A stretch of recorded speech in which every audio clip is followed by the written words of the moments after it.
So, I have backyard chickens, 2 of them.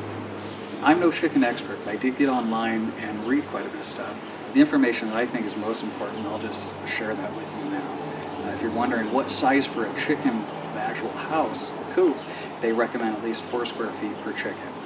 As for the chicken run, and mine's kind of an L shape, I'll just show you in a diagram like this.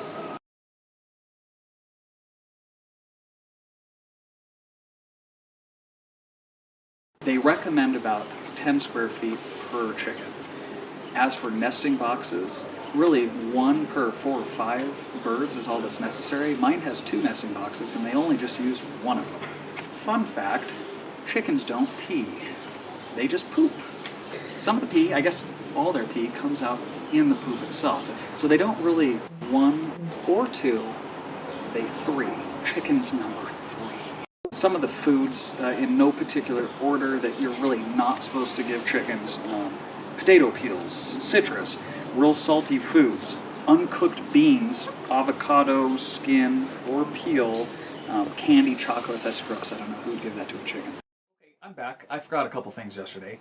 One, ventilation as opposed to having a draft. You're going to want to have ventilation to move air, both to cool them off, the chickens that is, in the summertime, and to move out the moisture, which is coming from that weird pea poop. Also, you do not want to have a draft, which would be air blowing directly in on the birds, which could chill them out.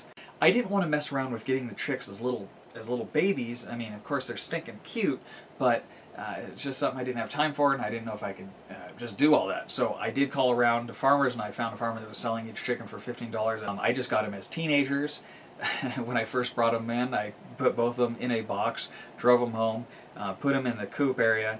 They spent, I think, 3 days. They didn't really leave the coop. And then they were kind of in this back area. And it took probably a week before they finally came out for the full length of the run. And at that point, I would say they were settled and they were happy, and they're really happy now, and I am happy. It's literally as fulfilling as I thought it would be. What I foresaw was that I'd be doing dishes and I could look out the window and watch the chickens. Something silly like that. But beyond that, I'm out there every day. I'm talking to them, feeding them, collecting eggs. I've had them for about a month, and I've been collecting eggs for the last about just a little shy of a week. And every day it's 1 or 2 eggs. All in all, definitely worth it. Oh, and while I have you here, I'll have a link to one of my songs I make. I make songs. Check it out. You might like it. I hope so. It'd be awesome. And another link to a greenhouse construction video. Check it out.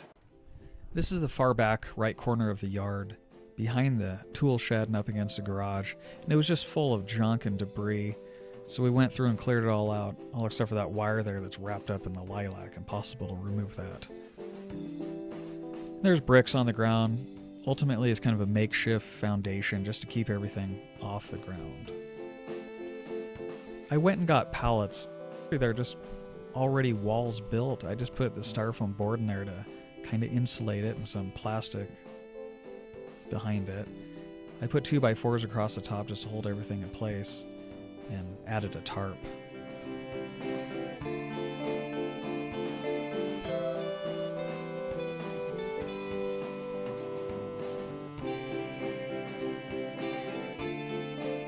And then I got worried that the chickens would start pecking at that styrofoam board, so I added some more wood to, kind of block it off.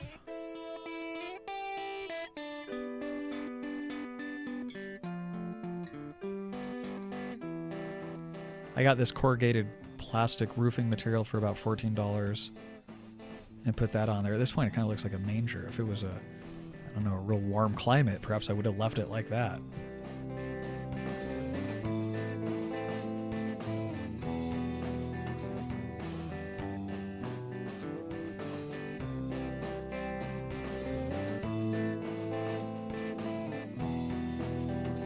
I went and put those 2x4s across the floor. They were resting on the bricks, and then started cutting that other just old boards that had been laying there for years as the flooring.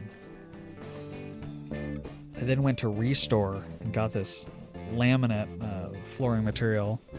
Of course, no one single piece was big enough to cover the whole floor, so I had to stagger them. That was, I think, $3 for all those little pieces there, or for the 3 of them.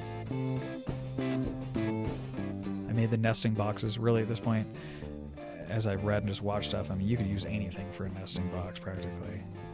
If you do this design, definitely don't make the second level as tall as I did. It's needlessly tall, and they don't ever jump up there. And again, so you really only need one nesting box for 4 or 5 chickens, or I've even read online even 8, 9, or potentially 10.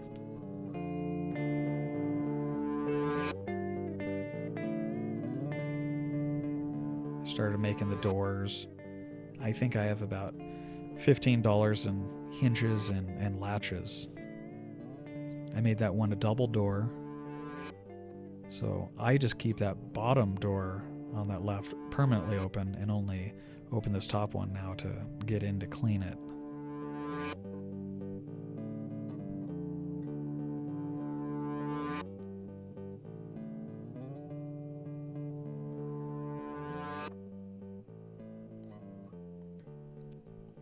I should have put the hinges on the other side of that door on the right, so I could have just reached right there in the middle of the screen at that door and opened it, except for now it opens kind of the opposite way, the way that doesn't make sense. So I get in there at the far right side and open it.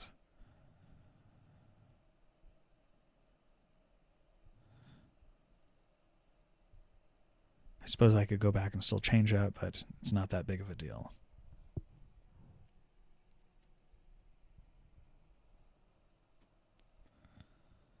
I was a little worried about just the raw wood and getting wet and whatnot, so I went back and painted it. I found this paint for $1, and it's just a horrible color, but it is an outdoor waterproofing paint. I put up roofs. The chickens don't use them. I don't even know if they know they're there. And then I went and have the food container hanging to keep it off the ground, and also same with the water. It's on those bricks. This is their indoor water and food. There's also an outdoor water and food container that they mainly use, at least right now, because it's summer and they spend almost all their time outside unless they're just sleeping. But that's it for now, so thanks for watching.